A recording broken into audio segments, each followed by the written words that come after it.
Hello, and welcome to the Kink Perspective. My name's Chris. I'm a psychotherapist and consultant. On this episode, I'm going to discuss praise inside of the BDSM lifestyle. Praise, whether we're 7 or 70, introduces both pleasures and dangers. Praise is an important learning instrument, but it is a difficult instrument to use properly. Some psychologists warn that praise for overall ability is harmful because it suggests that any good performance is a result of natural ability, with the implication that poor performance is a result of natural deficiency. Praise for an outcome that emphasizes ability then makes a person reluctant to take on a task, because it has the possibility of failure, and that a failure signals lack of ability. Failures then threaten one's overall self-esteem.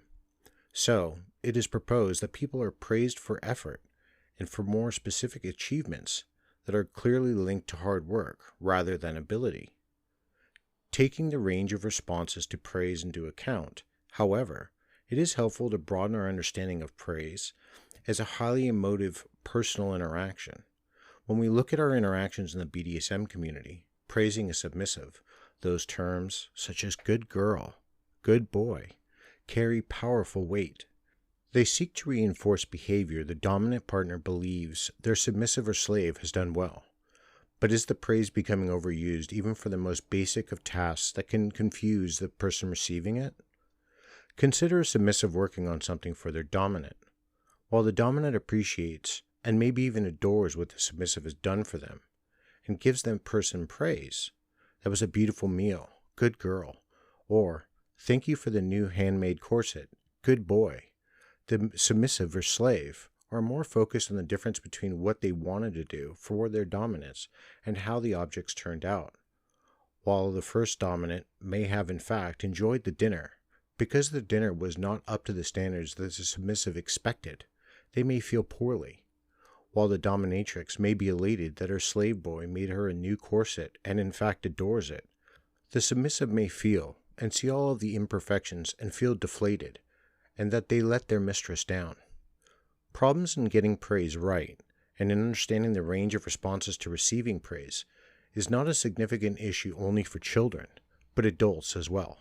In one article, an author laments and reflects how much the desire remains, even as adults, for praise, how volatile our responses can be to praise, and how rare it is for people in relationships to get praise correctly. The author states that correct praise dosage is gender dependent, that men tend to take praise at face value and women reject half the praise they receive. In the BDSM world, when a dominant is praising their submissive, it can create these euphoric feelings, increase serotonin levels, give that rush of endorphins, and in some instances, can even excite one sexually. Understanding these differences in praise can make all the difference.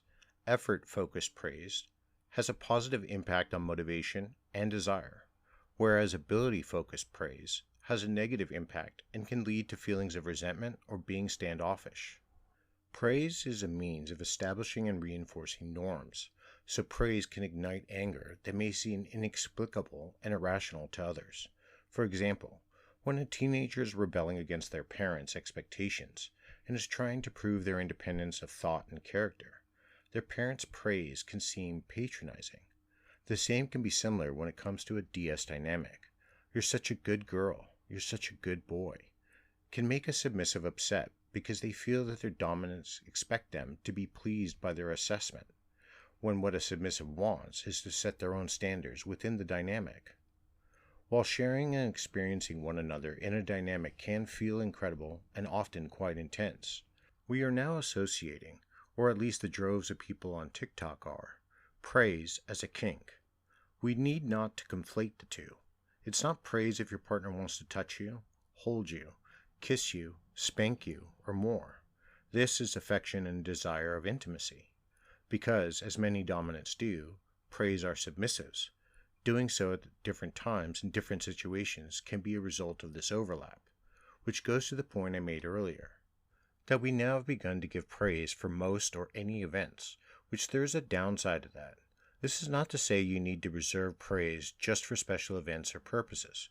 I've spoken to different dominants that have differing opinions. In one interview, with 2 female and 1 male dominant, They stressed that praise was reserved for acts they deemed worthy of the effort made by their submissives, that they were making sure to hold the power dynamic in place, and with that, holding the submissive to their role inside of the power structure.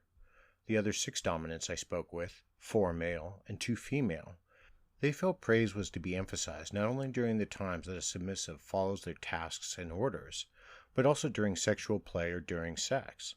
One dominant said, "I want you to come multiple times for me, like the good girl daddy knows you are." This reinforces the idea that the praise is coming from his submissive achieving orgasm at his desired discretion and how that pleases him. But what happens when that same submissive does not or cannot achieve orgasm though? When I posed that question, there was hesitation, and then the response that he would punish her for not following his orders, and then went into extreme orgasming sessions. With the dominatrix, it was quite the opposite. She would torture and tease her submissive boy through orgasm denial. She noted that during a 2-hour intense session of denial, that he no longer could contain himself and he orgasmed without permission.